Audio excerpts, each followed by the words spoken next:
Hello, I'm Natasha Nelson. I'm going to walk you through what LearnKey Courseware has to offer and how to get started with LearnKey in your classroom. If students don't already have a GMetrix account, they will need to create one. They can link to an existing provider like Clever, Google, or Microsoft, or they can use their existing email address to create an account. Once they have an account and they are signed in, they will need to redeem a code. They can select redeem code on the left or from the main page.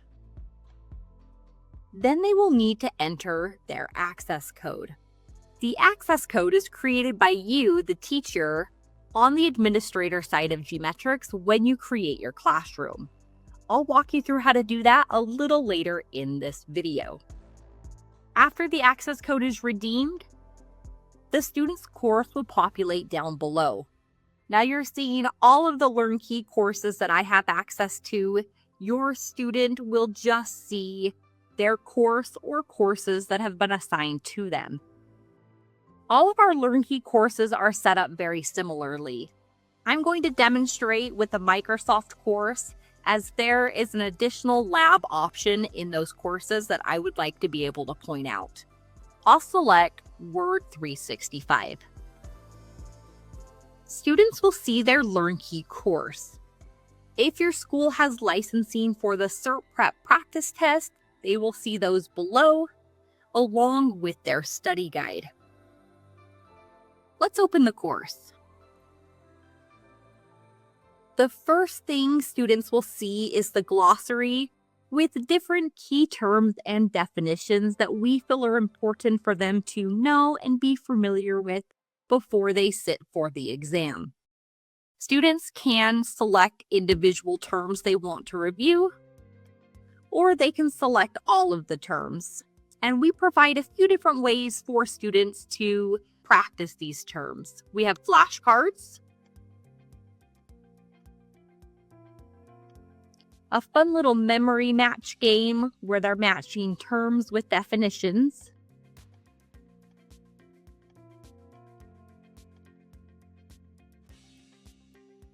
and a quiz option that provides students with immediate feedback as they answer these questions. The student workbook and support files will be located below the glossary for most of our courses. In a handful of courses, there will be a course resources button at the top of the screen where the workbook and support files will be located. Both the workbook and support files need to be downloaded to the student's computer. Students will also need a PDF reader on their computer. A free version is fine, to type into the answer fields. We try to create a project to go along with each of the video files in the course. Within the project details box, you will be able to see what support file students will need and about how long it will take them to complete the project. The subtopic outlines the video file that goes along with the project. Our courses are all mapped to Certiport's objective domains. So below the workbook and glossary, you will see the course divided into domains. Students will expand the domain they are working on. In all of our courses, except for our Microsoft courses, students will start by taking a pre-assessment. Then, students will move through the lessons in the domain, which include video files, fill-in-the-blank questions, and practice labs. I should mention that some of our courses will have the fill-in-the-blank questions in their workbook rather than embedded in the course. Our video files have closed captioning options and full screen capabilities. I know a lot of teachers like to project the video files up on the smart board, so this is a great option for that. To the right of the video files is a list of all of the videos in the lesson. Students will receive a green check mark next to their watched video files. Let's take a look at the practice labs. Depending on the course you are taking, you will see drag and drop questions, multiple choice questions, simulation, or if you're taking an application-based course like Microsoft or Adobe, you will have tasks to complete within the application. Our Microsoft courses have a couple of options when it comes to labs. The labs can be taken in the browser or in the app using the SMS. Students using Chromebooks that do not have access to Microsoft on their desktop should choose the in-browser option. All other students should choose the in-application option. We recommend a passing score of 80% or higher before students move on, but we allow students to review the questions they missed before retaking the labs if needed. It is fitting at this point to assign projects from the workbook that correspond with the video files in the lesson. After completing the lesson, they will move to the next lesson and so on. At the end of each domain, there will be a post-assessment. The post-assessment is essentially the final test for that section. It is closed book. Just like with the labs, students can review the questions that they miss and retake the test as many times as they need to achieve a passing score of 80% or higher. Students will continue this process with each domain to complete the course. I'll exit the course. Notice below the course we have practice exams. If you have purchased licensing for Certiport practice tests, your students will see these. All students will have access to a study guide. Once students have taken at least one practice test in testing mode, their study guide will start to populate data. Students can input their exam date, and their study guide will include a countdown to their exam. The area of the study guide I want to focus on is the proficiency section. All of the exam objectives will start in the opportunities area. As students take the practice tests and score 80% or higher, the objectives will move to the strengths category. As students get closer to taking the certification exam, the opportunities category should really start to dwindle down and provide students with the areas they need a little extra practice and exposure in. If I select one of the objectives and then select course resources, students are provided with a direct link back to the video files within the LearnKey course to review. At the top of the page, there is a quick review option that is available for all of the courses except for Microsoft Office. The quick review feature allows students to create quizzes for themselves. These quizzes will pull test questions from the objectives in the student's opportunities area.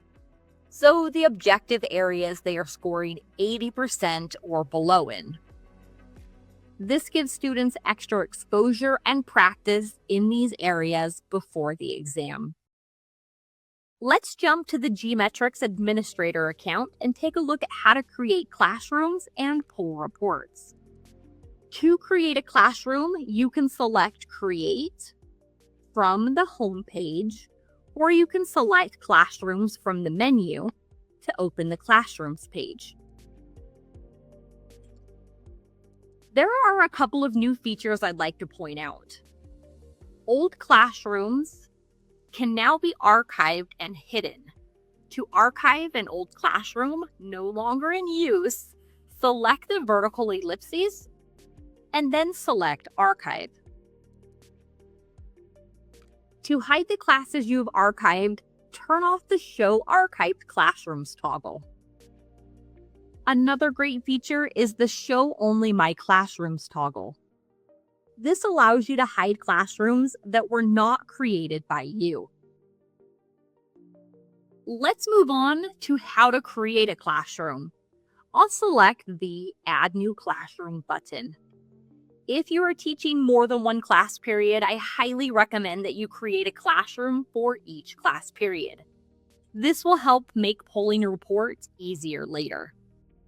The first thing we need to do is add the content we are teaching to the classroom. I'm going to use Word 365 apps to demonstrate. One thing you'll want to pay attention to when adding content is that you are adding the correct version. You'll notice we offer multiple versions of many of our courses.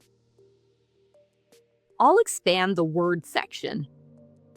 Notice that we have the option to add the course, the Certiport practice test, and I also have the option to add some custom tests that I previously created. If you have licensing for both the Courseware and the practice test, both can be added here at once if you would like. I'm just going to add the course to my classroom for now, and then I'll select Next. I am prompted to add my licensing, which I will do, and then I will select Next.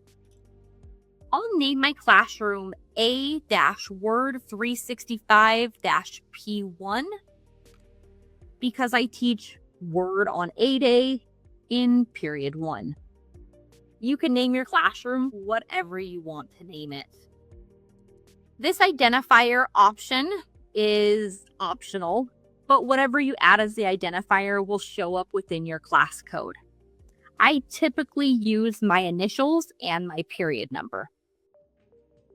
The next thing I'll do is add the number of students in my class.